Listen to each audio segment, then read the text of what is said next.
back to Escape Reality Star Wars Talk. I'm your host, Caleb. Hi, I'm Seth. I talk Star Wars with this man. We started a little late, but that's because we were eating.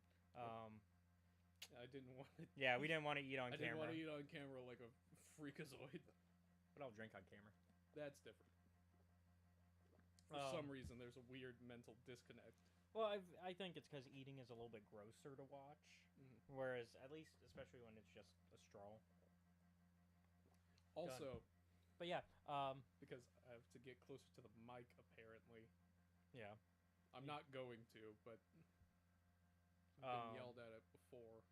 Yeah, by literally everybody. I've been yelled at for it before. Do we want to talk about what we've been up to this week? I really got nothing. Yeah. And you kind of said you had a couple things. Okay, so first off, Elden Ring going through. Met the final boss of the DLC. Got him to phase 2. He's for real. Technically, they're for real, but I don't want to get into that. Okay, so they're for real. Mostly because spoilers. So they're for real, and they are whooping your ass. Yeah. Got it. I'm having to go around and recollect the rest of the level up items because it uses a different progression system. Okay. So it's a little different. I'm gonna go and spend some time collecting the rest of the scatter tree fragments, and then I'm gonna come back. Okay. And I'm not giving them a chance to live. I can see you doing that. Well, yeah, that's not fair. That's fine. That's promoting. Now, the other thing is I had a weird dream. Yeah. Yeah. So, in the dream, me and Andrew were hanging out in the backyard, right? That seems to be the setup for a lot of these. But yeah, go ahead. Yeah. And so he's like, hey, I need you to go inside to get like a wrench or something. And I'm like, all right, sure, man, whatever. Because it's not that uncommon of a request, like when someone's working on something. Mm-hmm. And so I go out. I'm all right. So I try to go inside, right? Mm-hmm. And there's this, I'm walking back in the house. You know, like the little area where the little barrel is and everything? Yeah. So I'm like, so I go and I start walking around there. And in the dream, there's this fox.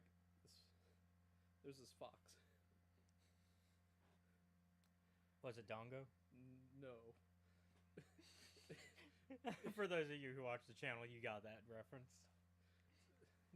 That's from Acquisitions, right? Yeah, that's Matt's fox companion. You're gonna feel real bad for what? So.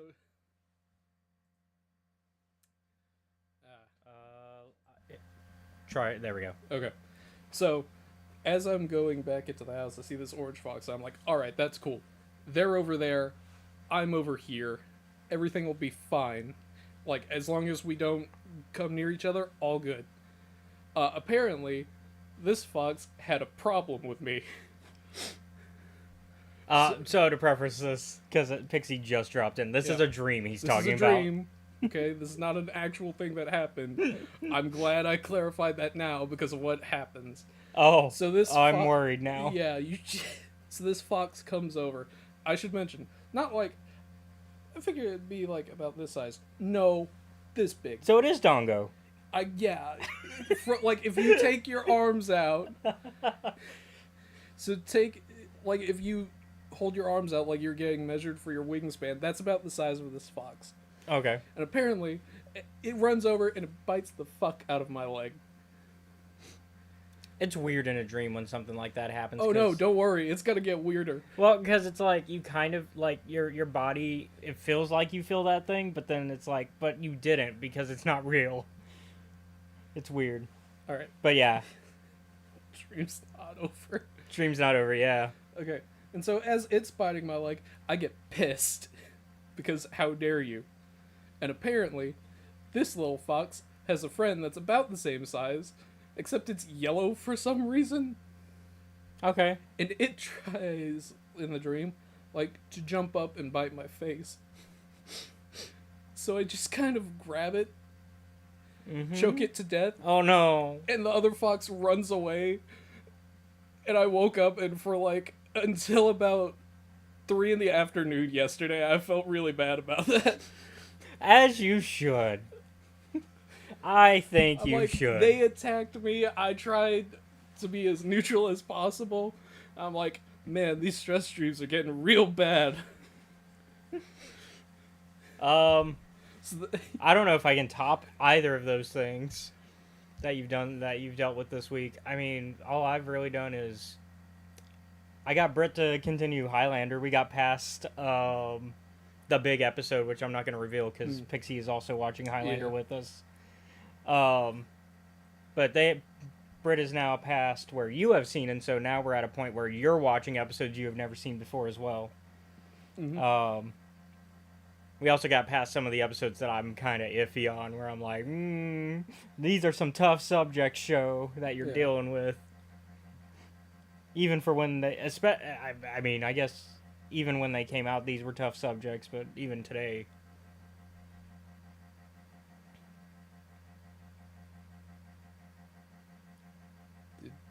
Did Britt? No, Britt's past y'all by a good chunk. She's halfway through season 2 now. Yep. So we're almost done with season 2. Y'all are lagging now because we started strong when we first started watching with them. We started strong. We did 7 episodes the first day, and then it kind of has declined since, where we're only watching maybe 2. Because we start late and Mr. Zach has a bedtime. Mm-hmm. And by that we mean he goes to watch Charmed with Pixie for a couple hours and then they stay on the phone together after. That's right, I'm calling out. This is a call out time. It's also why we're not getting far in First Ascendant.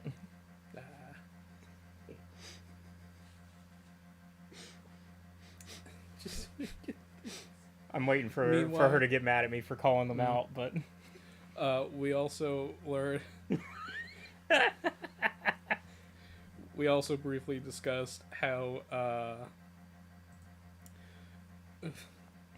Boone of all people is like what? So for one of our D&D games, you play a character called Boone, and it's in our Grim Hollow game, and. Yeah, no, because of the boys, I was like, he has Billy Butcher vibes. And then I proved my point, I think.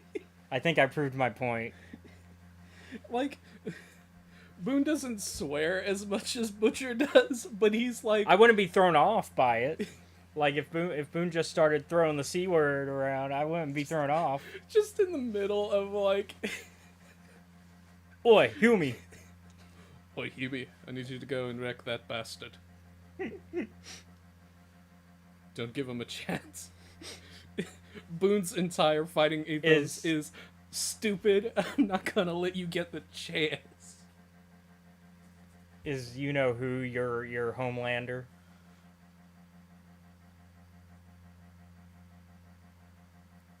I'm trying to think of... Very your Homelander. Fucking Very. You hate bards now? I just hate them so much. Boone sees a bard, immediately just unsheathes a weapon. That's not true. You freed a bard in the last previous arc.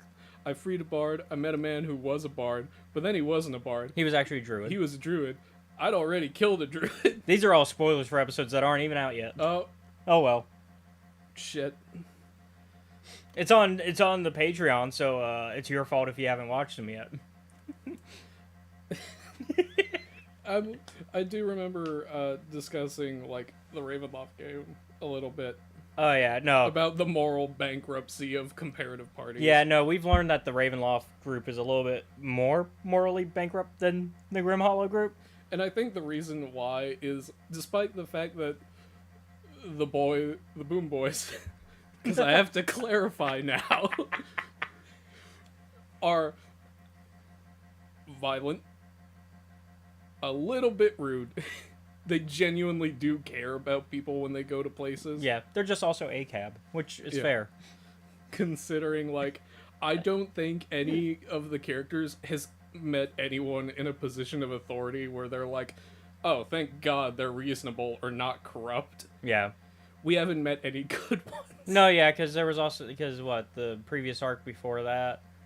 Well, 2 arcs before that was the captain of the guard at over in Runeheim. Yeah, and he was corrupt. Yep. And Boone and Tanaji know that some of the guards in their homeland are corrupt because they're from there and are like, yeah, like a few of them are crime princes, like for lack of a better term. like a few of them are under your dad's payroll. Yeah. And now they definitely are because now Dad's in charge of the town. Do Boone and Tanaji have diplomatic immunity? It's been revoked.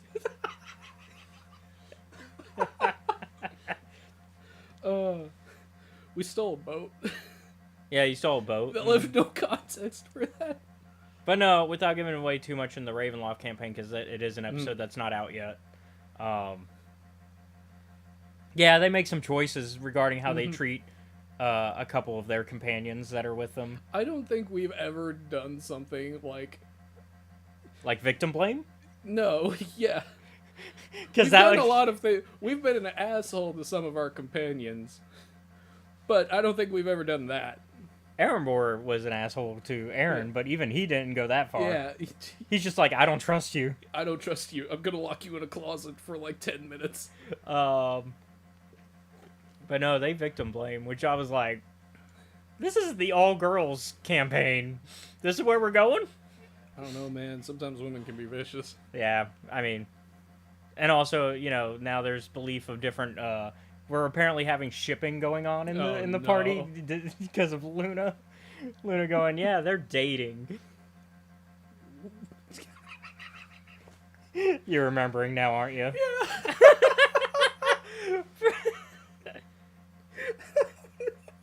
Yeah. Those episodes are on the Patreon, by the way, if you want to watch them before they get on the YouTube channel. Oh, no. All right. Only for $5 a month, you can watch ahead. Yeah, I think that's better. Yeah. Get months worth of content before it's out. But yeah, we're also looking at getting some guests now for that game, because the girls seem excited about having some guest players. And so I'm actually talking to somebody and trying to work out details. I'm talking to a couple people, actually, and trying to work out details. Because I have one who's I don't want to name names yet because I don't have it confirmed yet. But one of them is a cosplayer who cosplays their D&D characters. And it's really awesome. And I really love the content that she does. And she's been a mutual of mine for a while now on TikTok. So I reached out, and so we're trying to set that up. And I'm trying to maintain a focus, since it is the all-girls game. I am trying to maintain a focus of getting, women content creators that do D&D, or even if you don't do D&D specific content, if you play D&D and are a content creator, because I think it's important to also show that, hey, not everybody who plays D&D presents that they play D&D. Yeah. Especially if you're a woman who plays D&D, because it's just because of the toxic... Sometimes people are assholes. Yeah, because of the toxic side of the tabletop community and nerd things in general, right?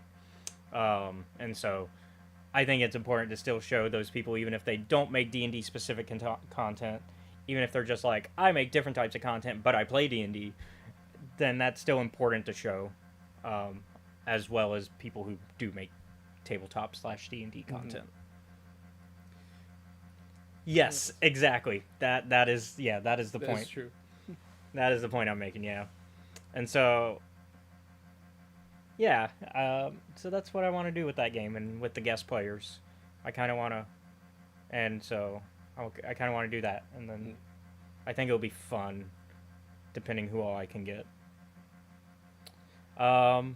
That's it for what I've been up to this week and what you've been up to this week. I initially did not plan to say anything for what I've been up to this week, but I started thinking about things, and I was like, oh yeah, I guess I could talk about this, and this. What's Seth been doing?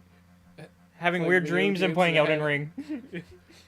I told John about it, and he's like, Seth, I'm scared for any demons that find you. If you have a sleep paralysis demon, they're the one that's going to have sleep paralysis. come into my room and see a health bar pop up.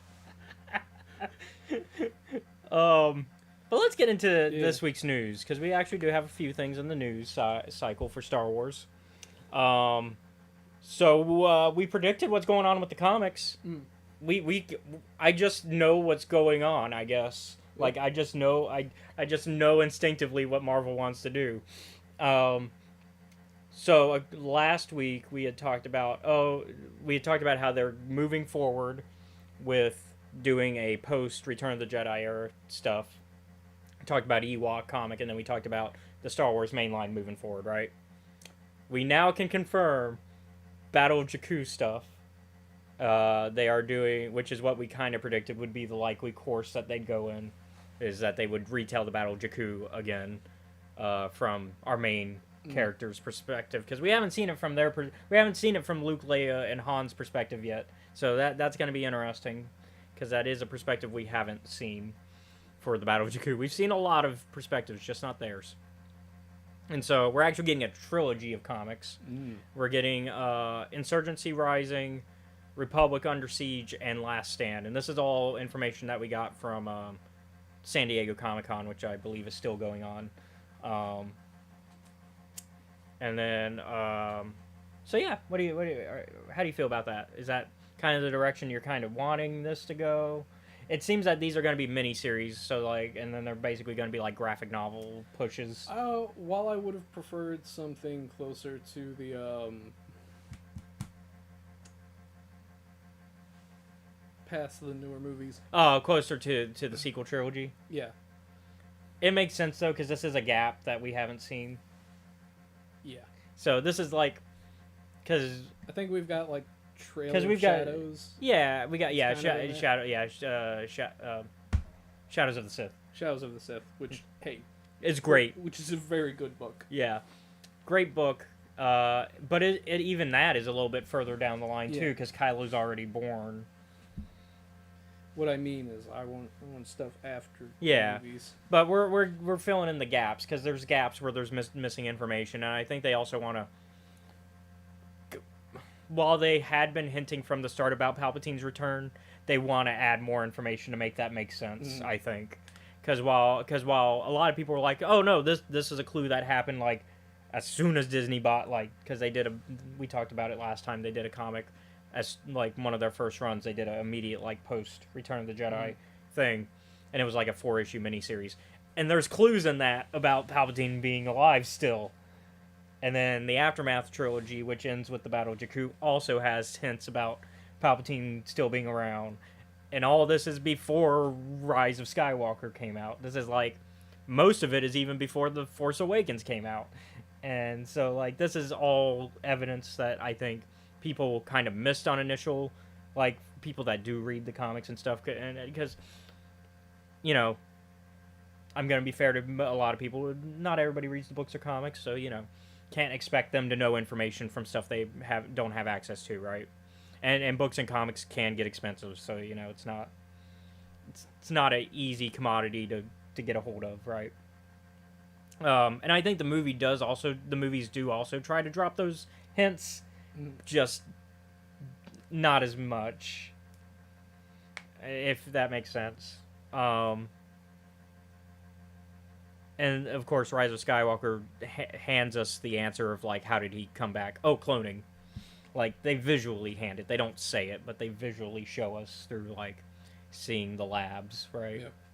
So, I think they just want to build that information more, and also kind of get us an idea of what happened to Luke, Leia, and Han, and even Lando after Return of the Jedi, because there's a lot of stuff there that we're missing. Like, we know Lando eventually has a daughter who goes missing. We know a lot of information, like, vaguely, that we just haven't seen in book or comic or television yet. So I think that's what they're setting up. And then I think eventually we'll get a new mainline Star Wars comic after that.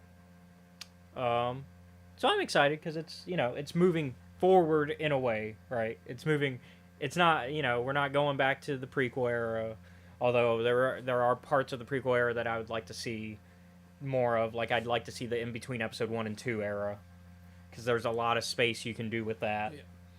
Yeah. 2 and 3, we don't need that. We joke about you know what Anakin's eating on what day at what time during the Clone Wars. Don't need to know more about the Clone Wars. It's a yoga fruit. Yes. Or who knows, maybe just another one of those peaches that is floating for Padme. But yeah, speaking of cool things though that we got an idea of from San Diego Comic-Con, we got some new vintage toy stuff revealed through Hasbro, and we got a Mandalorian toy set. And it's kind of a reenacting of the scene where they go to break in to save Grogu in season 2, and so they just removed a certain character, and replaced it with a Mando. But I like it. Now you don't get the whole set, but they've like Hasbro likes to show off their toys in like little set things where they remake the scene that the toys are lined up with, and so yeah. On to slightly more serious news. Yeah.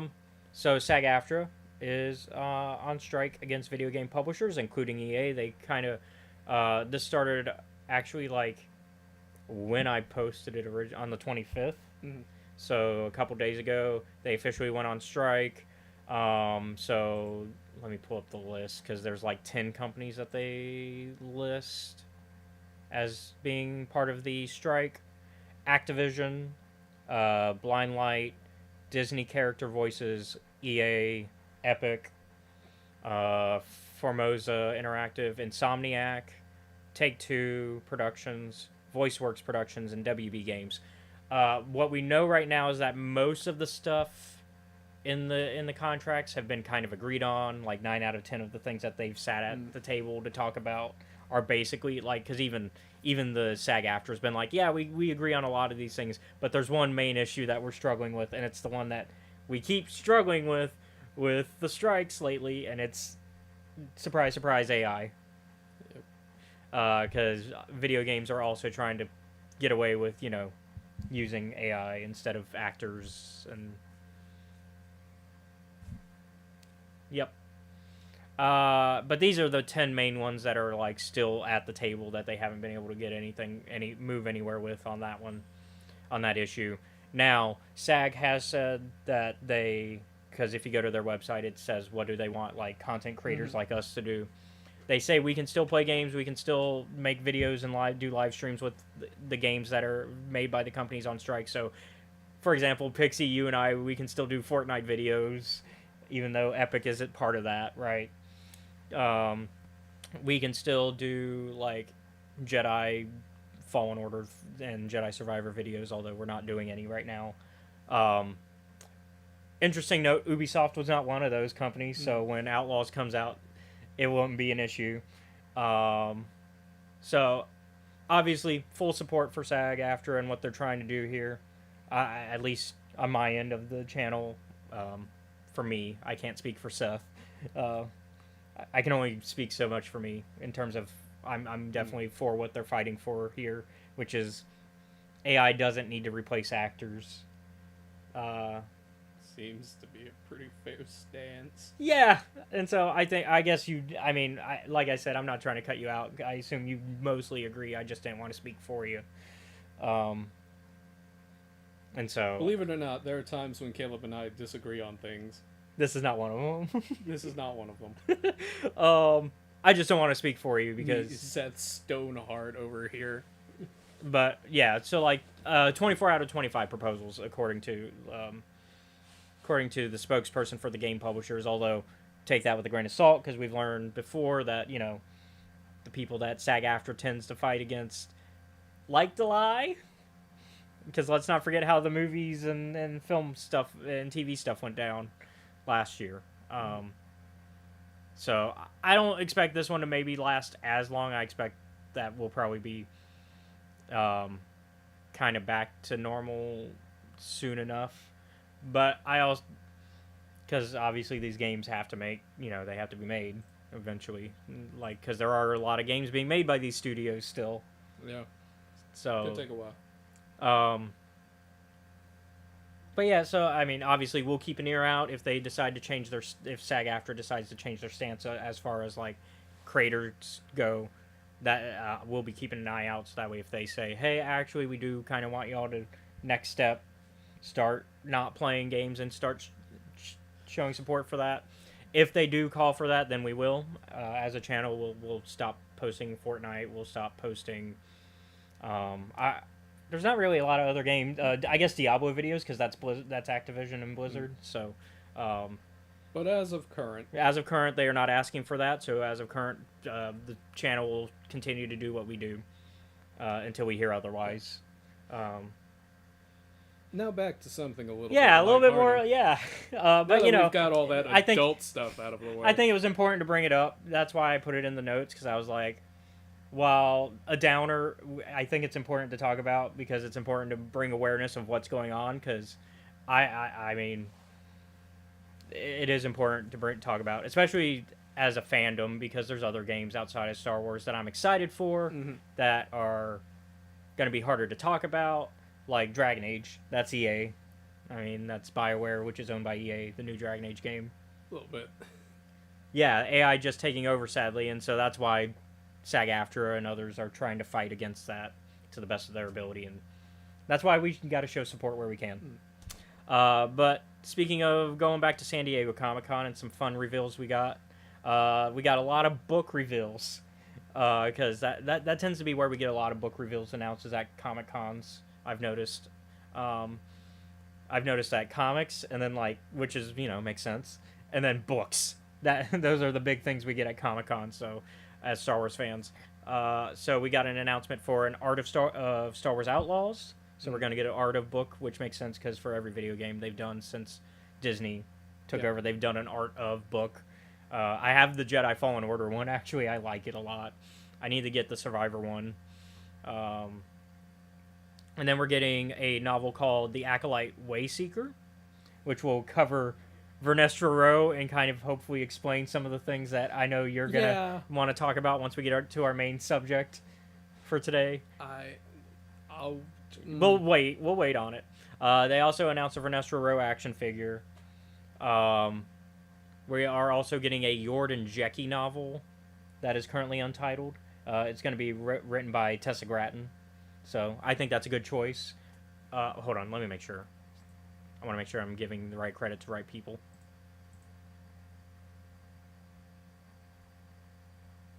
Yeah, so Justina Ireland's writing Wayseeker, which makes sense because Vern is arguably her baby, because she wrote the kids books that had Vern and introduced her. So that makes sense to me, is bring back Justina for that. And then, Tessa Gratton's doing the Yord and Jecki novel. So both of these books in good hands as far as I'm concerned. And then we got this is more comic book news. We're getting Kelnaka coming to the High Republic Fear of the Jedi comics, which is replacing the mainline High Republic comic. So because the High Republic mainline comic is ended already. And so, and then we're getting Fear of the Jedi as one of the spin-offs to continue the story, which, I mean, phases 1 and 2 kind of did that as well, where they would do intermediate, what's going on here, there. But the Fear of the Jedi is still going to focus on the crew that we've been following with the main comic. So we still have Keeve and Lorna and her master and Keeve's Skeeter. Yep. And we can see Ooblik on the cover as well. The little ooze boy in the back. I see him. Trying to hide him, but I see him. And then, of course, we got our boy Taste Eric, who can do no wrong, in my opinion. But yeah, Kelnaka's joining, which will be interesting because we haven't seen Kelnaka so far in the High Republic. So it's kind of interesting that they're like, okay, well, we've introduced them in the Acolyte, now let's do stuff with him, because he is a long-lived species. He's a Wookiee, so let's do stuff with that, right? Which that makes now 3 Wookiee Jedi that are in the same era as each other. And probably know each other. Because we got Buryaga, Kelnaka, and Master from the manga. Arkoff. Arkoff, yeah, Master Arkoff. So we got 3 Wookiee Jedi who are within the same period enough to where you could argue, oh, maybe they you know, I would love to see all 3 Wookiee Jedi beating up on somebody together. Oh god. They just all go after it. They all just beat up Mark Yonro together. You gotta look. Once you get to fighting 3 Wookiees, you gotta ask yourself, what did you do to deserve this? And then it's even worse when it's 3 Wookiee Jedi. Yeah. 3 Wookiees was bad enough. They had to be Jedi too. Like, you must have done something just horrendous. Yeah. Let me see when dates are, because I don't know if all of these have dates yet. I think. The Wayseeker book is coming May 6th next year, so that's not too far. Mm. That's not crazy far. On July 29th of next year is when we're getting the Yordan Jeki novel. And then Fear of the Jedi starts in February. And that's being done by Cavan Scott still, so keeping with the comics kind of being done by Cavan for the mainline stuff. And then we're getting, in February of next year as well, we're also getting The Art of the High Republic Volume 2, so a nice little art book that's going to show a little bit of, you know, the development of the art of the High Republic era. We're also getting The Art of the Acolyte, and that is due in July of next year. And then coming even sooner, in March 4th, is the visual guide for the Acolyte, because they like to do their visual guides, so that way you can, when you're nerds like us and you want to be like, oh, this is the lightsaber crystal, and this is how it works, and this is the, like, yeah. Anyways, go ahead. No, it's later, main subject talk. Oh, lightsaber crystal. Yeah. Oh. I know what you're talking about then. Yeah. Well, that is all the news. How do you feel about what we're learning at San Diego Comic-Con? I'm excited about all we're getting. I'm excited for some things. I think you're cautiously excited about Vernestra, probably. Mm-hmm. Probably medium excitement for Yordan Jeki. Because you don't like Yord. We talked about this last night. You're not really a Yord stan, which we just ran off maybe 20% of our audience from that comment. Because there's a lot of Yord stans out there. Jeki's cool, so you better not hate on Jeki. I don't hate Jeki. And then, of course, you're a Wookiee guy, so you're probably really excited about Fear of the Jedi. The art books you can probably do with or without. Yeah. I like them because they're pretty, but I don't need, like, they're not going to be stuff that I'm actively immediately trying to get. Visual Dictionary I'll probably try to grab, because that's good, because that's like a resource that I can use as like a lore person to, you know, pull stuff up, and because it also explains a lot of lore stuff, so those type of books. So, anyways. The other thing. Yeah. You have one more thing before we get into main topic? No. Might as well jump into main topic. Okay. I'm going to go ahead and give the spoiler warning then. We are talking the full Acolyte first season. Yep. So, if you want to watch the show and you haven't, now's your chance. We are going to go full tilt on this. We are no holds bars with the spoilers. Yep. That was your warning. All right, go ahead now. Okay. So, before I started watching it this week, you were like, "Oh, I wonder what kind of reaction Seth will have in the chat." You didn't have a lot. You can scroll up to the top and we can start there. Your first one was I assume you meant, did you mean Moshe or May there, in reality, though? Because I think May's the one that because May's the one that tried to kill people using the... Yeah, I mean OSHA. Okay. Because there's a reason why. Okay. But anyways, on episode 2 is your first thing.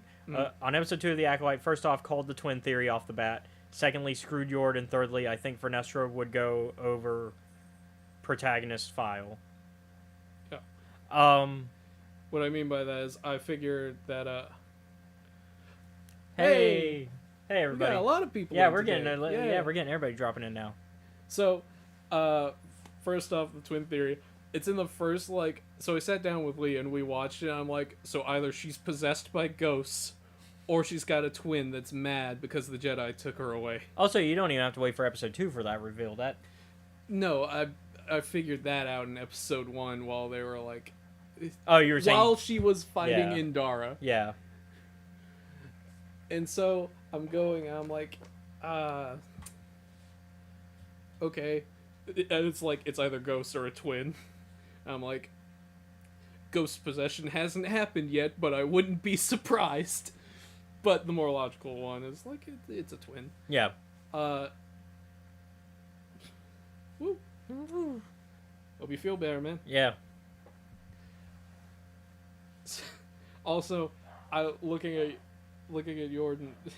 Yeah, I think we disagree on Yord a bit, just because I think I agree with you that Yord's a little too by the book, right? Yeah. But I think it's because he's a little... I think Go ahead, say it. he has a bit of the tism. Mm. And I think he's written that way on purpose. I think that is the writer's going, hey, we kind of want somebody that's a little different. And especially because with the Jedi that we have at the point in the show, we got Sol, who is kind of the mentor character, but also he's kind of a Qui-Gon, where he's not like strictly by the book, right? At least by the time we meet him. And he really isn't even in the flashbacks. But and then you have Jecki, who's kind of a balance of the two. Yeah. Jecki's kind of she's kind of the... Yeah. Whereas Yord is very much book. Yeah, I mean, the Acolyte is presented as a mystery show. It's like, presented as a mystery. I think it also helps if you go in with the knowledge of it being like a mystery and think of it as like a think of it more like martial arts revenge. Think of it more like drama. a Knives Out sort of mystery, where they're gonna reveal parts of the mystery to you, and you're gonna go, "Oh, they gave us the answer," but they really didn't, because really they're throwing you off. Because like Knives Out, the whole thing is like they revealed the killer in the first few minutes, and then they're like, "Actually, though, is she the killer?" Yeah. And so the Acolyte's kind of like that, sort of. Yeah. Except the mystery isn't who's the killer. There's another mystery. There's two, none of which I'm in a weird case of wanting to care about things sometimes, but just not. Mm-hmm. I think that makes sense. I think they presented the mysteries well, and so. And I think they did it, and they do the Rashomon thing with the mystery as well. So if we're doing good, Yeah, we're all right. so they kind Had of a do weird dream. Don't worry about that. You can go back to that one. Yeah, but they kind of do the Rashomon thing too, because they do the present the story a couple times sort of deal, Like which different perspectives. which is on the same which thing. is on purpose. Which helps. So seeing how different things play out helps a lot for characterization later. Mm-hmm. So, I'm trying to kind of go in order here Okay. a little bit. So, first episode, I immediately introduced to OSHA. You mean May? No, I mean OSHA. You're introduced to May first. I'm not, when I say going in order here, I mean I'm starting with episode 1. Yeah, in episode 1, you're introduced to May first. That's not what I'm getting at. Oh. And, like, seeing the difference, I'm like, seeing May and how she operates. Yeah, because you and see... seeing OSHA and how she Oh, operates. okay. Because you said you're introduced immediately to OSHA. No, you're introduced to May first. If we're going in order of how the episode happened. Yeah, that's not Oh, what okay. I meant. Sorry. When I said I that. misunderstood what you meant then. Sorry. Seeing how May is fighting and how OSHA acts in her day-to-day, I'm immediately of the opinion where I'm like, you didn't kill anybody. Because there's no way in hell. Well, also, they were nowhere near the... One, they're nowhere near the crime scene. Also, two, just the actor does a very good job Oh, she is of being great. two different people. She is great. That is one of the better things in this, and I very much enjoy it, and I do want to see where that goes. Yes, because... And so... 'Cause she gives a really good performance. I really want to see where where both of those characters go Mhm. for a season 2, which fans are petitioning. They're working hard to get that season 2 to happen. I think it got enough views that it's gonna happen, even with how divisive this show has been. Because there are people that just didn't want to like it from the outset, but there's also people who have legitimate criticisms about the show. It's a blend of that. Although the legitimate criticisms are kind of covered up by the people that just want to dislike the show. And to those of you, to the potential people who are complaining about fire in space, get over it. Do we want to quickly talk about another? Do we want to talk about the Kyber crystal thing? Because there is. Yes. Let's quickly talk about that because there are people that are mad about that. Mad about that? Yes, because they don't understand how bleeding crystals work. They think it happened too fast, even though we've seen Dagon Gera in Jedi Survivor do it like that. Yeah. They're like, she did it so easily. Have you played Jedi Survivor? Do you know how fucking... Do you know how fast it takes? It takes nothing. Also, people are like, well, why didn't Anakin's lightsaber turn red? Well, one, for logic reasons, which is that Episode 4 already exists, and we know what happens to the Skywalker's saber. It doesn't turn red. Yeah. Also, Obi-Wan took his lightsaber after he made Anakin a quadriplegic, I think. Well, also, the other thing is we learned that the crystal has to be exposed in some way, right? Because you have to be feeding your anger to the crystal. And so, but what did you want to say about it before you... Oh, I was just excited to see it happen on screen. Like, in a live-action one. Yeah, because we haven't seen it on a live-action format yet. So first time we got to see that. Because the history of bleeding crystals goes Darth Vader 2017. Right, I forgot. Yeah. Context. My mother is a witch. Yeah, so very similar, the idea is you feed your anger into the crystal and that's...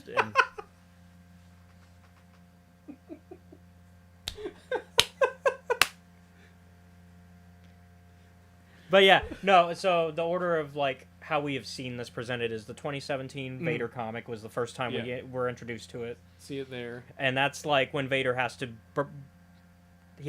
make his own red crystal. That's where he gets his lightsaber from. We see him bleed his crystal. I think we see it in a book next. We actually see the opposite. We see Ahsoka healing a crystal because that's how the white crystals are. You can heal a crystal as well. So we start to see the opposite. So we see both can happen. We see you can bleed a crystal, but you can also heal a crystal. And then I think we see it in a book somewhere. Yeah, I don't know which one. Does Shadows of the Sith have it? No, I think Luke just talks to one. Oh, okay. We do know that in the comics, Luke has to heal a crystal. Yep. Because he gets that red crystal with the ancient Sith Lord inside of it. Yeah, or the remnants of a Sith Lord, because obviously it's not the Sith themselves. It is the memories of it that the crystal holds. Let's see what else. And then, of course, Jedi Survivor is like the second most recent seeing of like the bleeding and healing technique. And so like that's also the difference between canon and Legends, is that Legends, the reason red lightsabers exist is because they are unnatural and they are made. They're not natural crystals that are grown like we see the rest of lightsaber crystals be, where they just occur naturally. And so in Legends, they made them synthetic, and that's what made them evil, is they're synthetic. I kind of like the idea of canon and how they do it, and how they have to, because the crystals are a living thing, and that they're harming the crystal in order to create this dark and twisted thing. Anger, sadness, fear, hatred.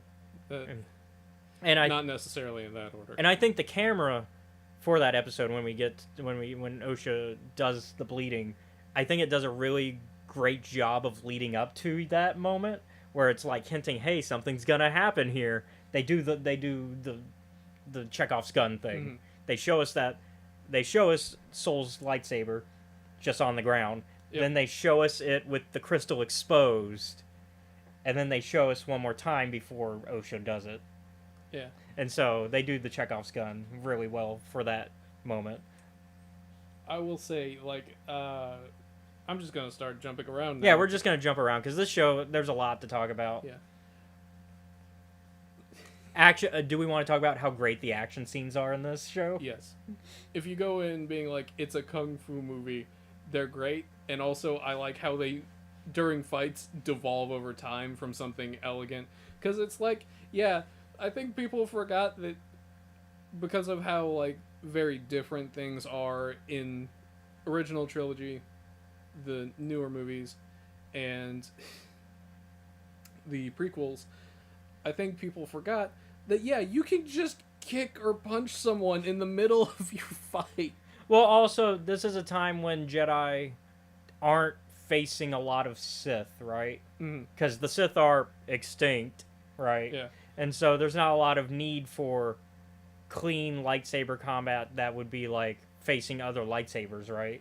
Yeah. And so that's why we see, like, with Yord's style, I think he is the weakest of the styles that we see in the big fight. Because out of our main characters, because obviously there's tertiary characters who die, and they're there to die. They exist. Can you imagine, like, you're at the Jedi Temple and you get that collect call from Soul, and he's like, I brought 8 people.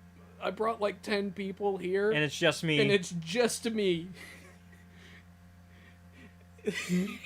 Yeah, but Yord has the weakest of the styles out of the main big 3 that fight Darth Smilo Ren. Stranger. The Stranger, yeah, as he's credited as. Or his Chimere, his fake Chimere. name. Which I call him Chimere still, because, like, we haven't, like... I'm fine with calling him Chimere as a name, if we want to give him a name still. And we don't know his Sith name yet. Which we do... Leslie Headland, the showrunner, has confirmed that he is a Sith. Because that is a question, because there's a line that makes you question if he is or isn't. Because the way he... Because when he introduced... When they're like, what are you? He says, you would call me a Sith. That's very, like, okay, are you a Sith, though? He's like, you Jedi would call me a Sith. It's like, hold on, does that mean you are a Sith, or are you just saying the Jedi just are so, like, ignorant that they would just call any dark side user a Sith? What are you meaning? Yeah. And no, Leslie Headland has come out and been like, no, I'm confirming that he is, and that, big spoiler for the show, Plagueis, who does appear. He shows up for one scene. I was like, who are you? Meanwhile, I'm watching with my dad, and I pulled the Leonardo DiCaprio thing from Once Upon a Time in Hollywood, going, whoop, whoop, there it is, there it is. I thought about it later, and I'm like, oh, well, it's got to be Plagueis. He's the only other Sith running around at He's this also time. the only Mune Sith that I can think of. And it does throw off some Legends timeline stuff, because really... But also, like... Who cares? It's Legends, and that's some of the things people are mad. There's a certain content creator who is mad about 2 birthdays that the Acolyte has changed from their Legends date. Once again, Legends doesn't really matter though, because we're talking about what's canon. But Kiadi Mundi, who does show up to once again be wrong about things, but that's okay. It's expected at this point. Yeah, Kiadi Mundi shows up, and that changes him to being a little bit older than he is. Maybe he needs to go buy some more fucking ice. And then Plagueis. He's never gonna live that down. Yeah, and then Plagueis is older now, which means I guess he's already killed Tenebris at this point. I am curious about the relationship that he. Another thing about season 2 I'm excited about is what is going to be the dynamic between Plagueis, Chimere, and Osha. That is a good question. Because the rule of 2 is in effect, which means effectively Osha is not Chimere's apprentice yet. Osha is effectively just going to be a Sith assassin on par with, like, Ventress. Because Ventress never became a true Sith. It's kind of a point that the Clone Wars makes, because the Clone Wars is like, yeah, there's 3 Darksiders hanging around, but she's not a Sith. She's an assassin. And, like, sure, Dooku would like to make her his apprentice, but they got to deal with Sidious first if that's going to happen. Yep. To keep the rule of 2 going. Why are the Sith always so strong? It's their entire ethos is be strong so that you don't have to listen to anyone. Hmm. And so, I mean, it's also why the Inquisitors exist, because the Inquisitors are not technically Sith either. They don't receive full Sith training. They get parts of the dark side taught to them, and meal piece out, right? Or piecemeal, yeah. They're piecemealed out, and it's just like, oh, well, you're not a true Sith, so you don't get to learn everything. Mm-hmm. And so that's kind of where Osha's gonna be, I think. Osha asking Chimera what he wants is like the power of two, and I'm like, so do you mean that because of the witch cult, or because you're a Sith? Yes. And the answer is yeah. To both of those questions. I want more answers about about Brendock as well, because I think there's more going on. I think Plagueis, whether he had a hand directly in it or not, is taking advantage of the situation and knew what was going on there. Yeah. I remember, I want some answers from Carol, because I'm not entirely sure she's dead or where she's gone. Yeah, I don't think she's dead either. At first, like, a lot of people were thinking she soul transferred into the Stranger, and that the Stranger is because soul transfer is a major part of Plagueis's stuff. Mhm. The plan. Yeah, it's part of. Trademark. Yeah, I mean it's part of the plan, which is what Palpatine inevitably enacts, and it's why he lives up till the Rise of Skywalker, is because he soul transferred into his clones, and it was also his plan to do that again into Rey. That was kind of his whole gimmick, was So possession is allowed. and so yeah, soul possession is a thing. Yeah. And so I think Didn't know I needed to find another problem, but yeah, sure. because For our protagonist. because we know a couple things, right? We know the rule about the Rule 2, Mm-hmm. and we know about the dyad, which is another piece of this puzzle, right? Because let's be honest, that's what they were trying to recreate. They were trying to recreate the dyad in some way. The problem is they transferred one soul into two bodies, Yep. which is the big spoiler for Osha and May's storyline. Yeah, which prompts me to ask the question, did you put initially at the start a bunch of just bad shit in May? Because she's got some crazy tendencies when she's young. Yeah. I think she got the dark side half, but also that's not true though, because Osha. Except that doesn't work. Except that doesn't work, because that's not how people function, even Yeah. in this case. And we see that's not true because of how Osha acts by the end of the Yeah. season. And so, Ironically, May, who had no chill at the start, kind of chills out. chills out. And Osha, who had a lot of chill at the start, isn't. Yeah, she kind of ramps up to an 11 to the point where she force chokes Soul to death. Poor Soul. Yeah. I think okay. I guess we can dive into the Jedi quandary. So let's kind of so the problem all starts from the events on Brendock, which we get the Rochambeau of what happened on Brendock, because we get in episode 3 we get the first version of what happened, which is from May and Osha's perspective, and then in episode 7, It's 6 or 7. 6 or 7, I think it's 7 because I think it was the penultimate episode. So yeah, episode 7 we get the Jedi's perspective of what happened, and I think having the Jedi's perspective clears up a lot of things to where you realize, okay, the Jedi weren't really.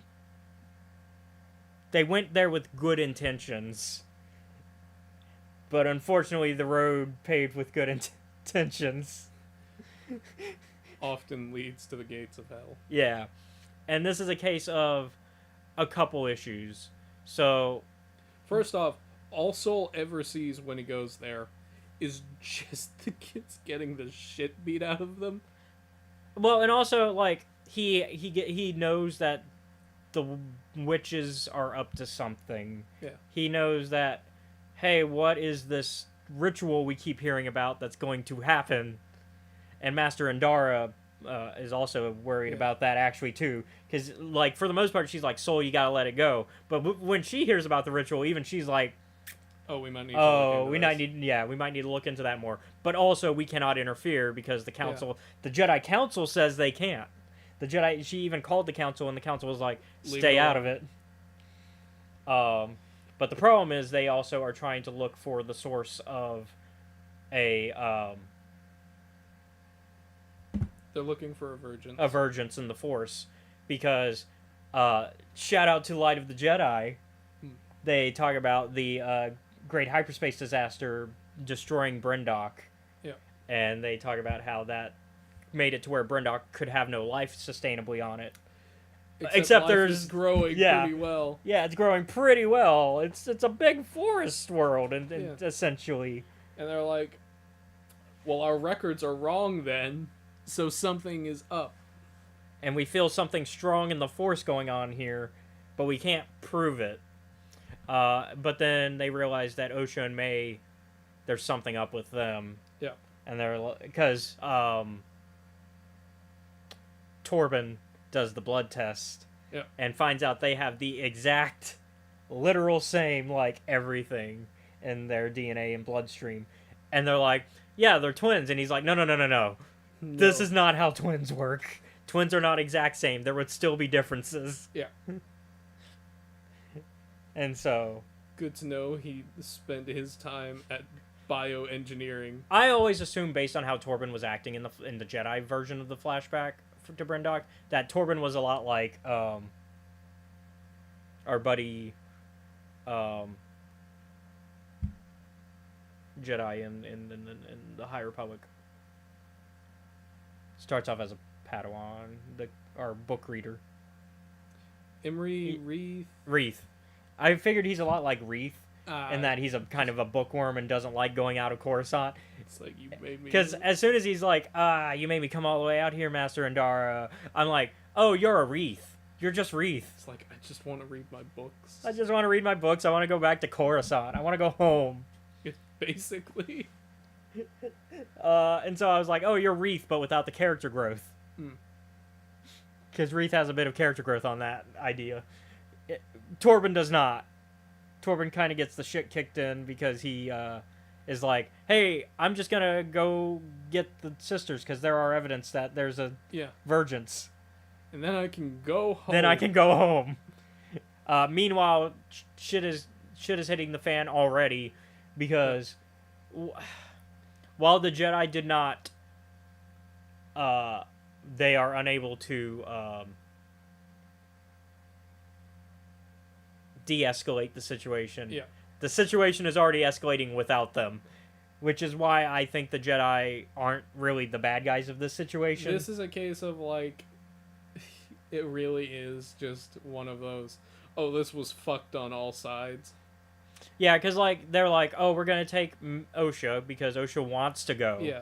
And also, like, on top of that, like, Sol is pretty protective of Osha specifically, and I think we see the mistakes in Sol's intentions when May comes out screaming about the fire, and he yells Osha at thinking like that May is Osha, showing that he doesn't know which one is which, showing that his intentions are not entirely pure in the idea of he's doing it because he cares about them. No, I think he just only cares about Osha. Yeah.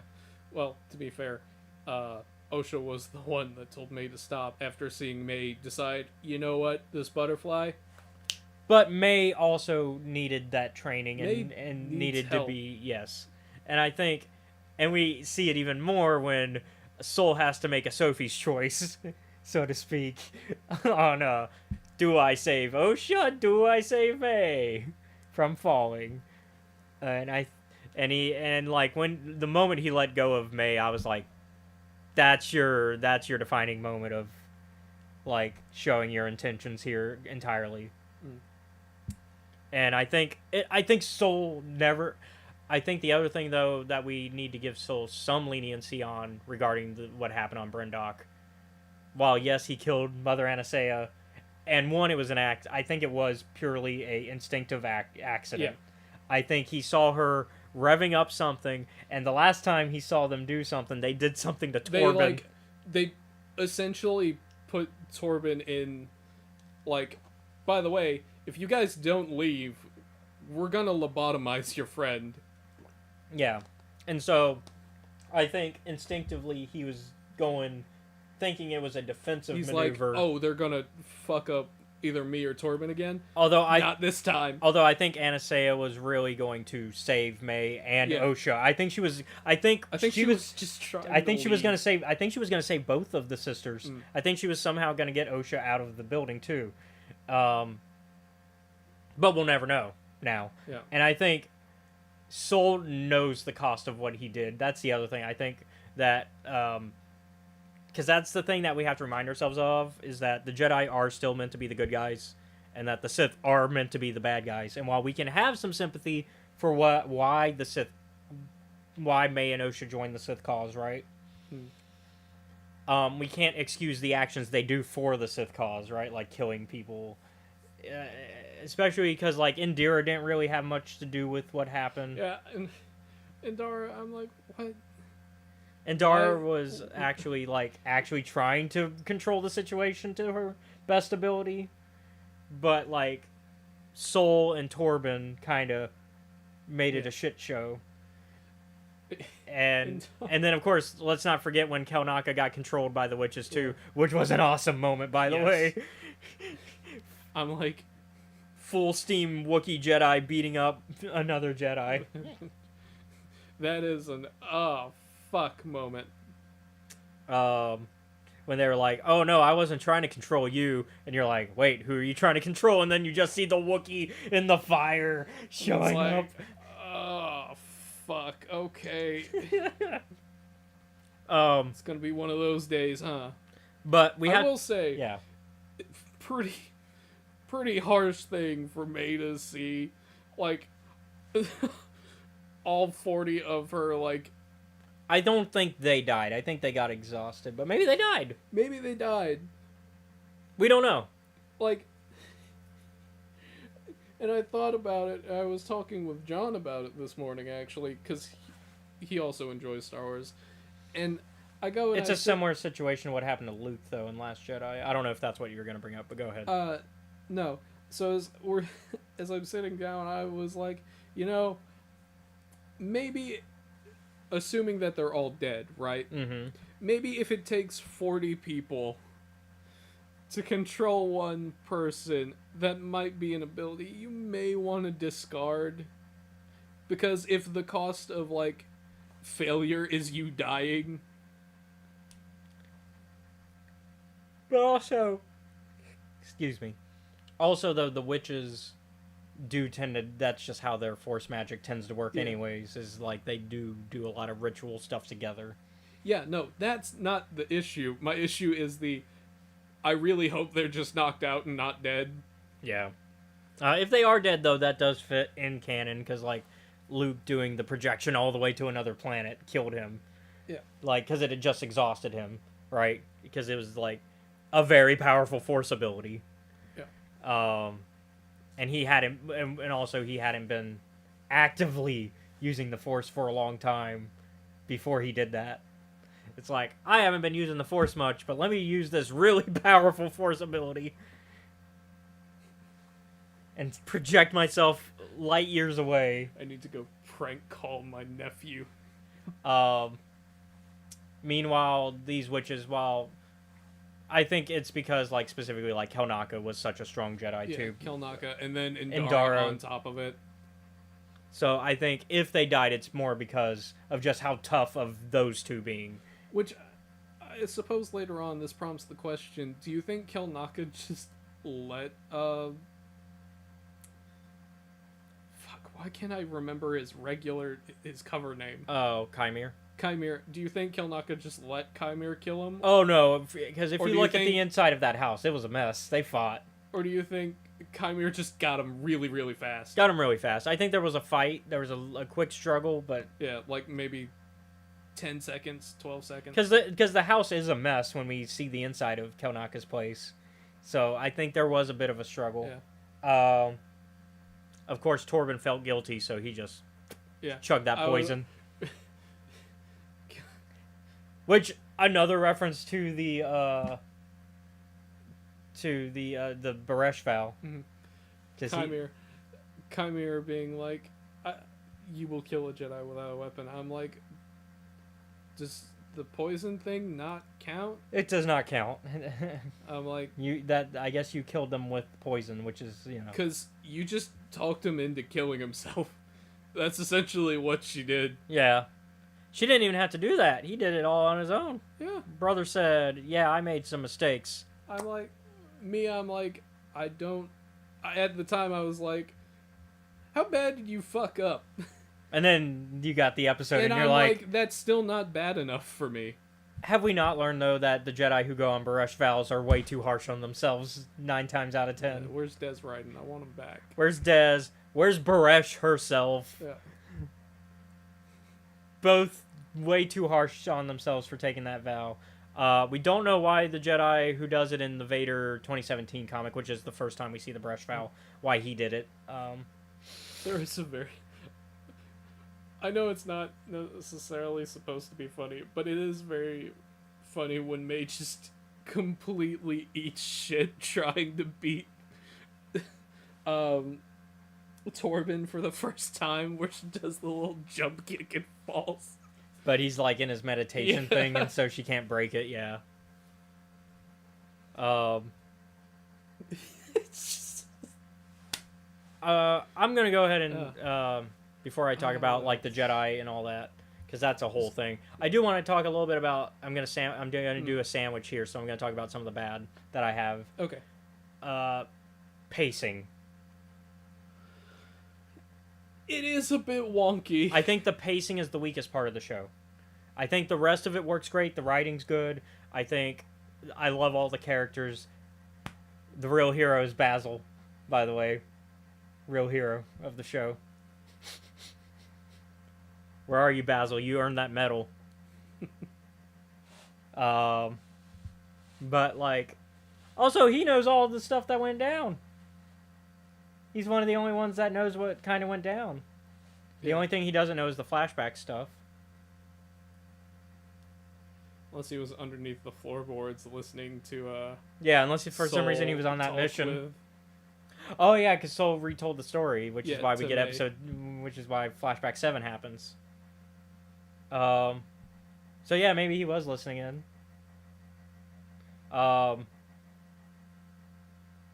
But yeah, pacing's kind of my only issue with the show. Like, is there a part where you think it drags a bit? My issue is more of it's kind of a breakneck pace, and I think the 30-minute. I want to sit on things.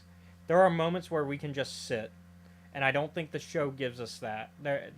They give us information and then immediately cut to the next thing, right? There's no moment to sit and contemplate on the information they're giving you.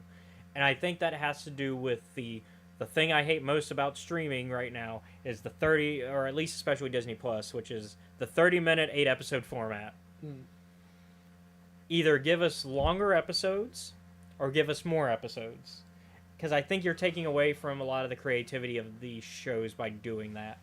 And in fact, we know for sure that there was a cut somewhere because episodes 4 and 5 were supposed to be one episode.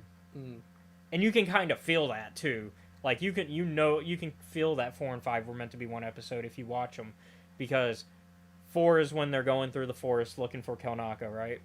And where we get a lot of character development. We learn a lot about Yord from conversations. We learn a bit about Jecki from conversations. We get to learn more about their personalities before they die. Yeah. Right. They're trying to set us up. God damn. Yord went out hard, and so did Jecki. Yord got it bad. Yord got, and then Jecki got. Do. She got shish kebabbed. That one saddened me. I'm sad about Jecki. Jecki actually put up a good fight too. Jecki did a fucking great job. She's kind of yeah. That one, I'm like, oh. She gave Ahsoka vibes in terms of like some of that combat style and prowess, right? I'm like, oh, you would have been a great Jedi if you'd lived. If you had been in the Clone Wars era, you would have been set. Yeah. You would have been friends with Ahsoka. I can say that. Like, you would have been besties. But yeah, Jecki was born in the wrong era. You got set up. You got set up, kid. You got. Well, really, Chimere did set them up, though. Yeah. Oh, speaking of Chimere, I remember last night while we were talking about it, was explaining to you how I'm like, I know you. You're gonna be a problem later. I something is wrong here. You're not a goofball, even though you are a goofball. Because he looks like a little rat. He's got that rat look to him. I'm like, you're gonna be a problem. Which is also why the girlies like him. He's got that rat look, kind of like he's got the Kylo Ren thing going.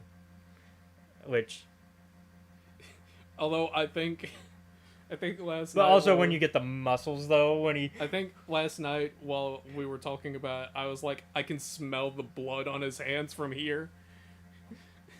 Yeah, but he's got like that. He's got them muscles too. Jacked. He's got the he is jacked, which threw me off because the show that I know that actor from is from The Good Place, where he plays the goofiest character who's a monk who pretends to be a monk but is not a monk, and is actually like from Jacksonville, from Florida or from Jackson, Florida, and he's just like this fuck up, and so it's just like I'm used to you being the goofball. But here, you're jacked and you're serious and you're dangerous. I don't know how I feel about this. Yeah. But he does it well. He's really good. Everybody is really good in this show. I think the actors do a really good job of portraying. I think it's just the pacing and sometimes how some of the lines There are some weird deliveries, but it's also Star Wars, so that's kind of a like Star Wars is a little goofy. Like when it comes to how lines are read, I'm just like, every once in a while there's going to be a goofy one. Yeah, because it's kind of have to accept it. I mean, it's been that way since A New Hope. I'm used to it. Yeah. It's a part of being a Star Wars fan. I don't always comment on lightsaber designs. I do actually really like Stranger. Yeah, Strangers is really good. He's got like the He uses tricks that I would use. I'm upset that Vernestra Rose Force Light Whip is used for the dumbest reason. Mm-hmm. I'm like, they're attracted to light, huh? In the middle of the day? You know, they're supposed to be asleep. Well, it's also like, it was built up because we get to see it in the trailer, and then that's how it's used. Like, that's... Vernestra. What happened? Oh, yeah, what happened with Chimere? I am so interested in that story, too. What happened with Chimere? How bad was it? I think... Because it's not every day. Because I think Chimere's obviously twisting what happened. Because Chimere's he's doing Kylo Ren thing from Last Jedi, where he's going, I was betrayed. I was the victim. And it's like, hold up. Let's play the tape. I would like to see what actually happened.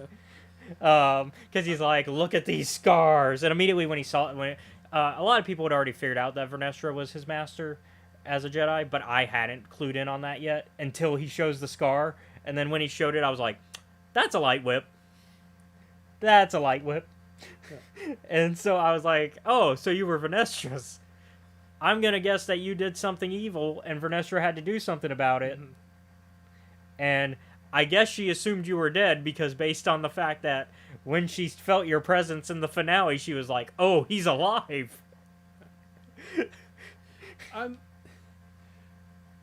Vernestra, what the fuck is going on with you?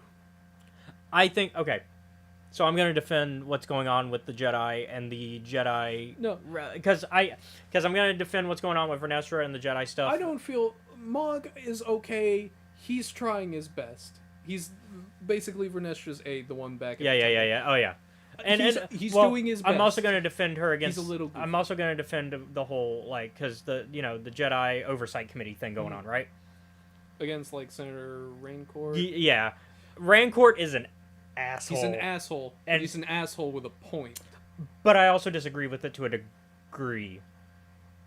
Only because the Jedi are supposed to be separate from the Republic still at this point. Yeah. So this is a Jedi issue, right? Mm. It's like if Italy went to the Vatican and went, we're going to do a oversight committee on you guys, even though you're your own religious state and you have your own laws and you do like bring justice to people who break your laws, but we're gonna take over from you, is what's going on. That is what's going on. And they, like, that's my best analogy for what's going on, right? Because the Jedi are still not part of the Republic. Yeah.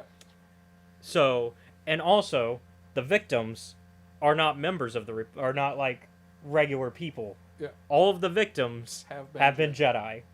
So this is a purely 100% Jedi issue. So the Republic Oversight Committee should not be worried about this. This is none of their fucking business as far as I'm concerned.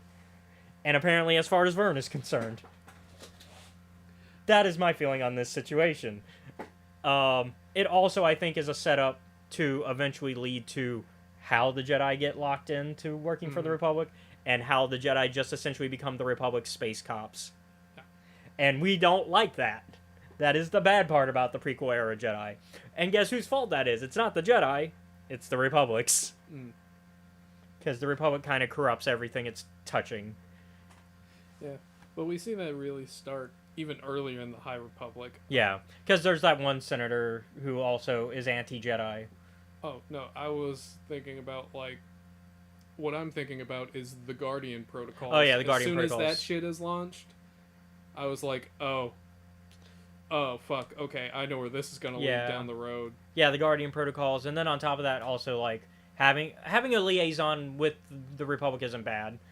Yeah. But it's just... But it's one of those, like... things that definitely paved the way. You can see, if you were a historian... Individually, these things are fine. Yeah, but looking at them over time, you can see, like, the influence of the Republic creeping in. I think for Vernestra, she's one of the people that's taken notice of it. And so that's why she keeps a lot of secrets. That's why she's keeping so many secrets, where I'm like, oh, when Vernestra was younger, she probably wouldn't have done this. No, yeah, because, I mean, when I first watched the first episodes, I was like, that's not the Vernestra I know. Vernestra I know would have, because, like, that's her whole, like, she got mad at our boy Elzar for not admitting things, right? Yeah. But now we're at a point where she's keeping secrets, and I think she's realizing there are secrets that are meant to be kept within the Jedi, and that need to be kept within the Jedi in order for things to get the positive results they need. And so, unfortunately, that does mean Sol ends up being a casualty of that. Yeah. I'm like, I remember watching that, and I'm like, oh, you're giving Sol the same treatment. He's getting the Dark Knight treatment. He's getting the boss treatment from Metal Gear Solid 3, where it's like, for the safety of everyone and the well-being of everyone, even though while you are actually pretty good person, almost like a recognized hero by almost everyone, we're going to have to label you as one of the biggest traitors in history. But it's also the Dark Knight treatment, because that's what happens at the end of Dark Knight. Yeah, well, I don't care about the Dark Knight. But, I mean, it's a similar idea, because, you know, you blame Batman for killing Harvey Dent, and, you know, you keep Harvey Dent the hero, and so... Nah, fuck Gotham. But it's the same idea. Anyways, I think both are good examples of the same idea. There are multiple examples of this trope. I think it's done well in this show. Yeah, I'm upset that it had to be this way for Sol. But it also feels like the only outcome that makes sense. Yeah. Especially if you want to keep everything in line with the prequels, which is that by episode 1, they still think the Sith are extinct. And so, in order for that to happen, there have to be closed books to a lot of these mysteries, where there are Jedi that may think, oh, maybe there's something going on here, but they can't prove it, right? Yeah. And so, like, I think the mystery with Chimere, specifically the Stranger, is Vern is not going to think that he's a Sith. He's just a Jedi who fell. Yeah. Which is exactly the title they give Sol. They go, he's a Jedi who fell, went rogue, killed some other Jedi because of what the mistakes he made on Brendok. Right? And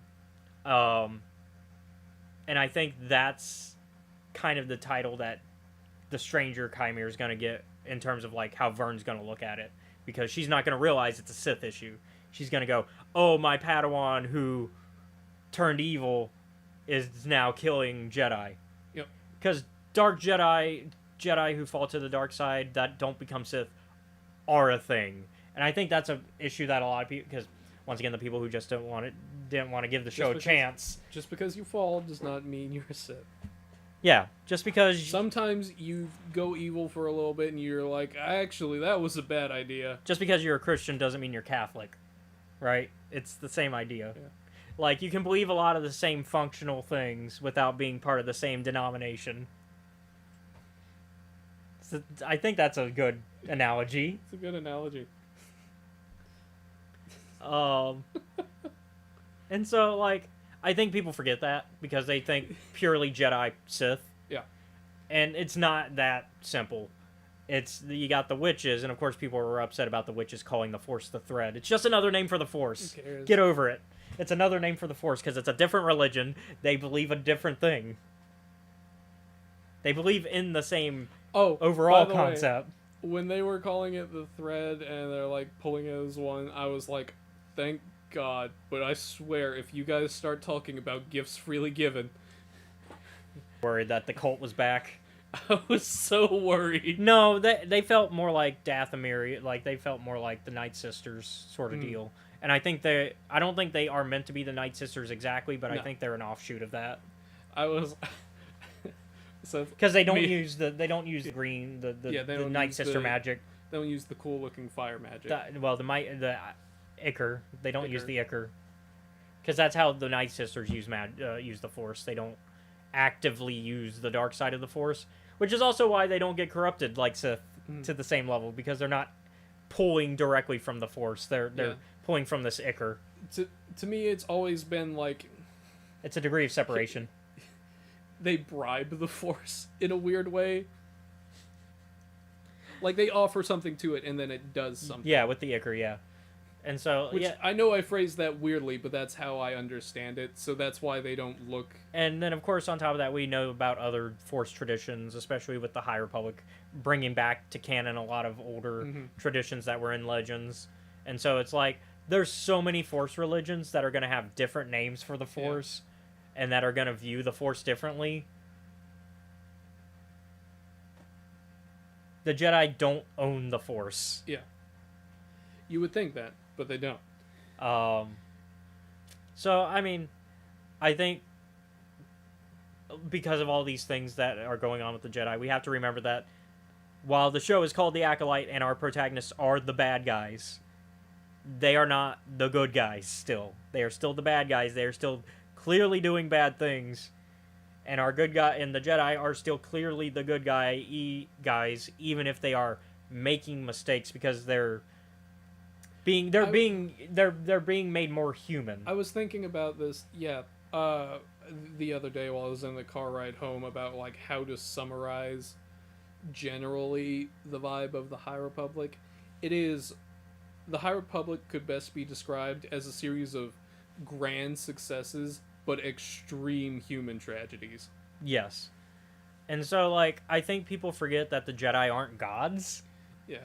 Like, even me, I'm very harsh on the Jedi sometimes. Yeah. But every once in a while, I'll have some moments where I'm like, you're just a person, okay? So does this conversation about Vern and the Jedi kind of help you come to more peace with the transition, or... I want to know how bad that shit was. I need to know how evil the stranger was, that's what happened. Like, I need the Highlander, I drowned this baby in a fountain. No! Level of evil. Because I don't need that level of evil, but I do need evil enough that I can believe that Vern believed that he was a danger. Yeah. And that this was a situation that needed to be dealt with.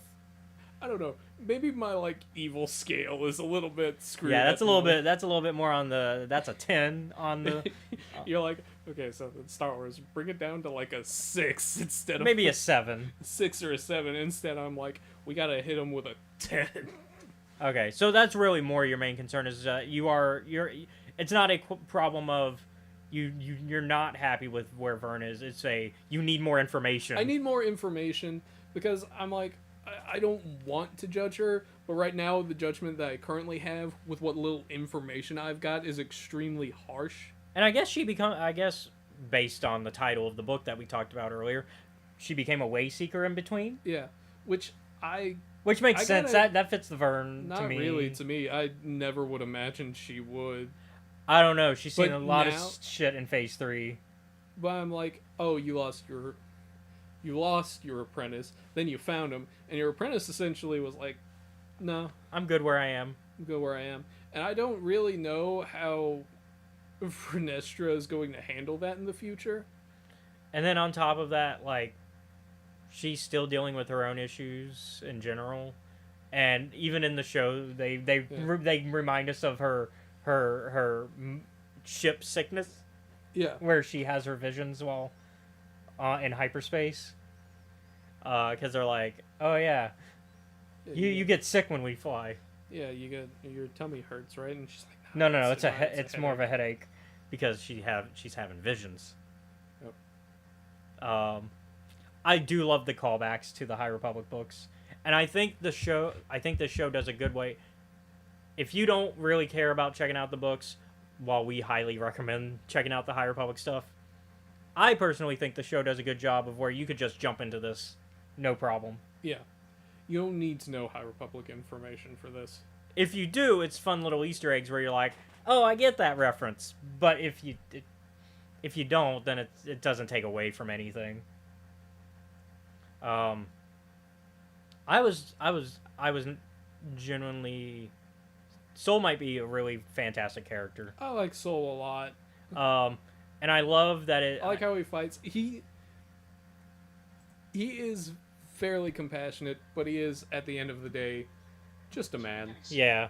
I think I really love the actor too because it's the Squid Games. It's the main guy from Squid Games, and I think he's just getting better and better at like his acting, just keeps going to the top, and I want to see where this man goes past this, especially because he's not going to be in Star Wars now. Mhm. So like I'm curious, and his English is really good. That's the other thing. His English is really good because because Squid Games, it was purely in Korean. So seeing this man get to like flex his ability to like learn another language really well, and he was pretty fluent. I mean, he kept his accent, which that's actually a nice thing, is to hear him with his true accent and not them try to be like, all right, now Americanize it. No, let the man have his natural accent, and I think it works. And he's human. Yeah. He's a very human character. He's flawed. He makes big mistakes. But I think that's why a lot of people love him, even with Maid. Like a lot of fans are like, Soul is still a good guy, even with the mistake that he made in that on Bryndock. Sometimes good people make mistakes. And then of course, just everybody in that show, man. Yeah. It's I loved it.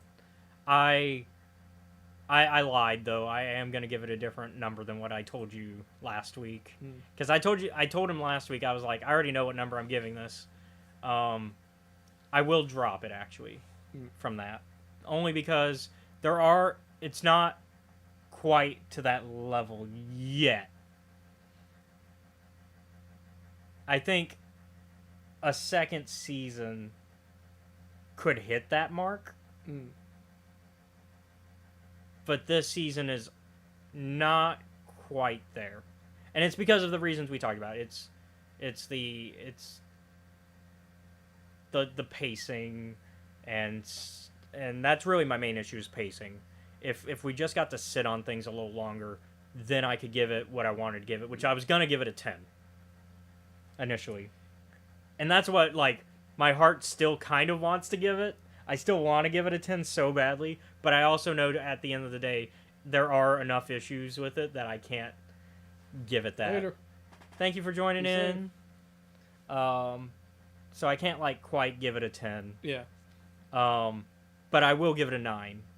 Because I think it's earned that. I think it does a lot of new things with Star Wars. It does some old stuff.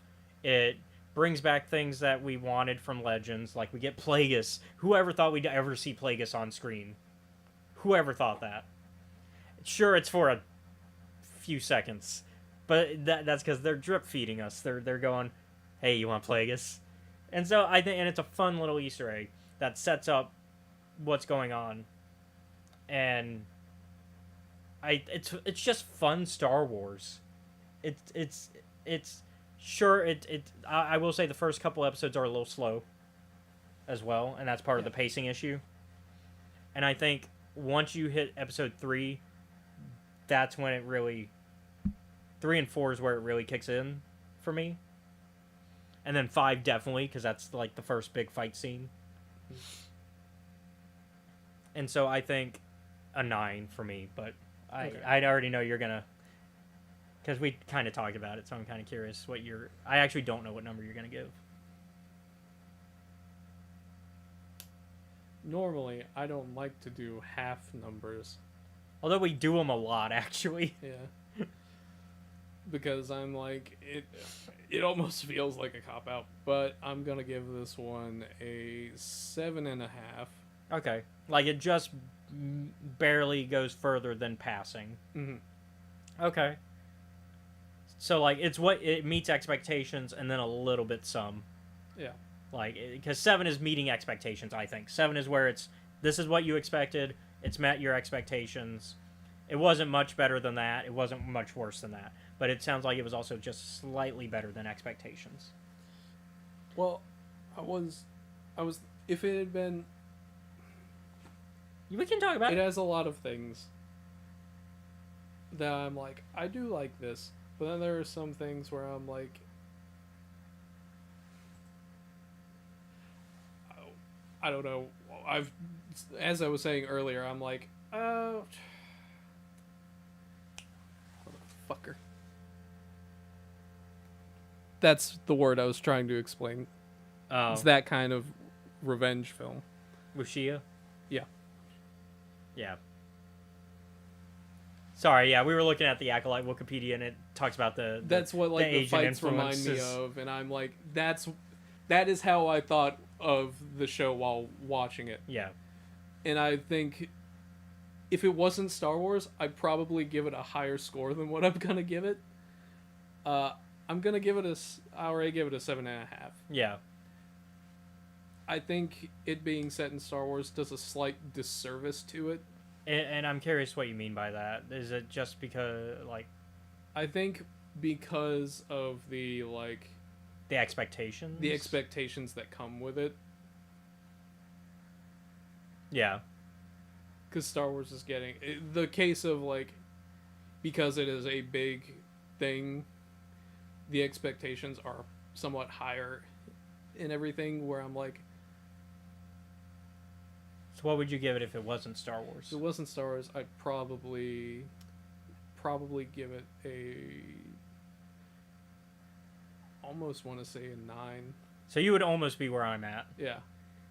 Now, do you think, much like me, season 2 is where... I hope season 2 will improve. Because I think season 2 is where we're going... Because I think Leslie Headland, the showrunner, did what she promised. She gave us a...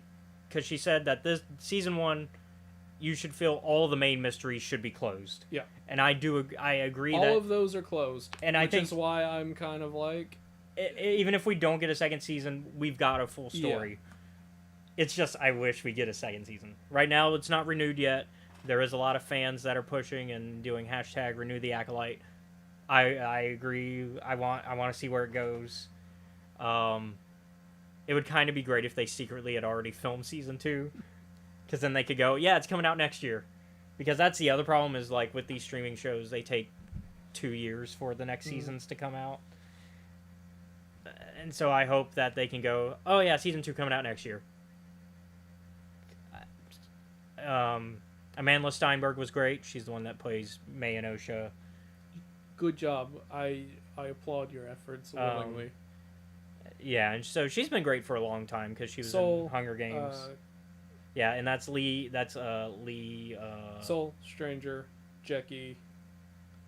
Yeah, Lee Jung Jae is Soul. Manny Jacinto is Stranger. Daphne Keene was Jackie. That's she was X-23 in Logan. Oh, okay, yeah. And so everybody I think did a great job to like Carrie Ann Moss, aka Trinity from Matrix. While you're not in a lot of it, you did great when you were. Yeah.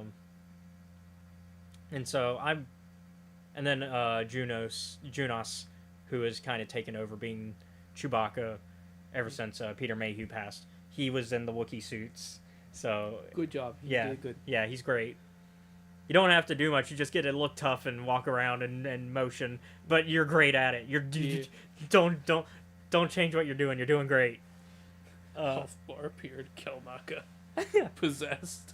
But yeah, and then Jodie Turner-Smith was Mother Anastasia. I swear, I think Plagueis had something to do. He's connected to Brendock. He knows what's going on. Of fucking course he does. Because his whole thing is experimentation with the Force, and what were they doing? Coral and you think Coral was Coral and Anastasia both know, and I don't think they ever told anyone. I think, but I also think I think Coral is the connection to Plagueis and not Anastasia. Mm-hmm. I think Anastasia had no. We already gave our scores, but we just can't stop talking about the show. Anastasia and Coral both know. I think Coral, they both know about it being a Vergence, but I think Anastasia doesn't know that like Plagueis is watching and that it's like I think Mother Anastasia is purely using it for her own gains as part of the witches thing and their ritual that they were going to do. I think Coral was interested because I think Coral is connected to Plagueis. Mm-hmm. As a spy, an assassin, or whatever have you. Because Coral is the one that goes and asks her, hey, were you going to tell them about how we got these two random children? And also, Coral is also a lot more strict on them, and also, like, Mother Anastasia is actually not a bad person. She's just like, yeah, Usha wants to go? Okay, she can go. Yeah. Whereas Coral's like, nah, y'all are staying. Which tells me that she's in on something where they needed to stay in order for it to keep testing, right?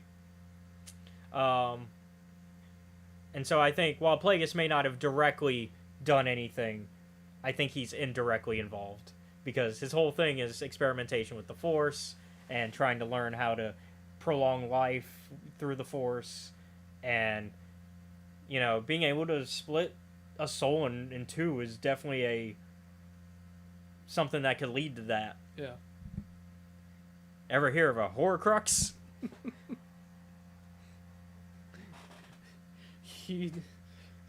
Plagueis would definitely look into stuff like that.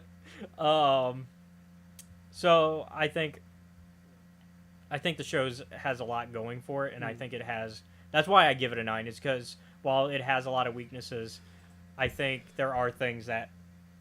The best way I think to summarize has a lot of potential and a lot of flaws. And I think its potential for me beats out its flaws, and for you it kind of almost evenly matches. And so, and we could talk about this all day, but we don't have all day. But we don't have all day. And I think we've come to our like where we're gonna meet at in the middle. I think that we've found our mutual understanding of it. And I think at the end of the day we both liked it. It's just I liked it more, and then.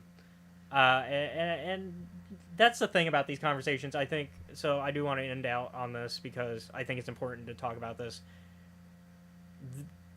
People are allowed to like and dislike things, and I think this show being so divisive has created a misunderstanding on that. Because the people like me and you who enjoyed it, we don't have a problem with people who didn't. If you didn't like it and you can like talk about say the pacing didn't work or something in the writing, like if you can specifically go, yeah, I didn't like this and this, and it's not something the show directly like disproves, then I think there's an argument, and we can have friendly discussions about that. But if you're just going into it without even giving it a shot, like as much as I was talking shit just a minute ago, I don't hate it. No, and that's like I said, you and I like it, and so like it's just a level of how much like, right? Mhm. And so, I think the people who don't like it, there are some legitimate criticisms to be had with the 8 episode structure, the 30-minute episode pacing that Yeah. Disney has kind of started to rely on It- too heavily. It kind of forces the story to reveal its hand too early at some points. Mm-hmm. And it's like I said, it doesn't let you sit on information. You should be able to sit on, like, when you learn something, you should be able to, like, sit on that for a second before you get the next piece of information. Yeah. And this show doesn't really get a chance to do that. It's very much a go, go, go. Like, I was talking with some of our mutuals, and one of the scenes in particular that was discussed was the scene where Stranger Chimera is trying to seduce Osha, right? Mhm. And they're on whatever secret planet. We don't have Yeah. the name yet, although people have theories about that based on the Plagueis novel. And so there's that scene where she puts the lightsaber up to his throat, right? Yeah. What should have happened in any other show that had the time, there should have been a beat there where it waited, where we saw a little bit of what happens after, like, she does that. But instead, we immediately cut to the next scene. Mm-hmm. That's a pacing very- issue. But on the other hand, I'm like, I've seen the type of scene before, and I'm like, you're not gonna do anything. No, but it is good to have a moment to sit on that and see what happens next. Because it is one of those scenes where I think it's important in that case. Especially because of how important that scene is. But also, the other thing is having certain scenes that I think, that I agree, should have been the cold open Mm-hmm. versus an ending. Osha putting on on Chimera's helmet, that should have been a cold open. That should not have been the ending of an episode. Because it already felt like an ending when Stoll was like, all right, let me tell you what actually happened. Yeah. That felt like the last scene. Because I was watching it with my dad. Because I watched most of it with my dad when it... Mm-hmm. So we would watch it, and we got to that part, and we were like, oh, this is where it's going to end. Like, we joked. We were like, this is the last scene. They're going to fade to black. And they fade to black. But then they bring us to Osha and her putting on the mask. And I'm like, okay. And so, honestly, in my opinion, that should have been... They should have saved that scene for episode 8. Because obviously the next episode was the flashback, so save it for episode 8, not 7. So save it as the cold open for episode 8. Start with her struggling to decide if she wants to put the mask on. Put it on. The Acolyte. And so, like, and that's like an editing thing. That's a pacing thing. Mm-hmm. That's not something that everybody immediately will be like, oh, like, will be able to put into words. And so... I understand people who are like, I don't like the show, but I can't put into words what it is. But also be careful with people that are not there with a good intent and are just like, going, oh, the lightsaber fights are the worst. And it's like, what do you mean? I would argue that this might be some of the best lightsaber fighting and arguably could be better than the prequels. I know that's I'm not denying it. I know it's that's a hot take. I'm not denying it because I actually really do like how the fights work here. Yeah. And so, anyways, let's go ahead and... Like, I like how they will shut off their lightsabers because they're like, we're Jedi, well, we're just gonna try to arrest you if we can. Yep. A brutal maiming is not our default. But Unless you're Obi-Wan, in which case he's just gonna go for it. I did want to end on the serious note, though, of, like, if you didn't like the show, that's fine. Just don't be a dick about it. That's my only request. Like, that's the real issue, is the people that are being like, oh, you like the Acolyte? And then trying to ruin it for people. It's like, that's not fun. What do you get out of that? So, like, if you didn't like it, I mean, that's just media in general. That's just how fiction works. Sorry. You are legitimately immediately proving my point.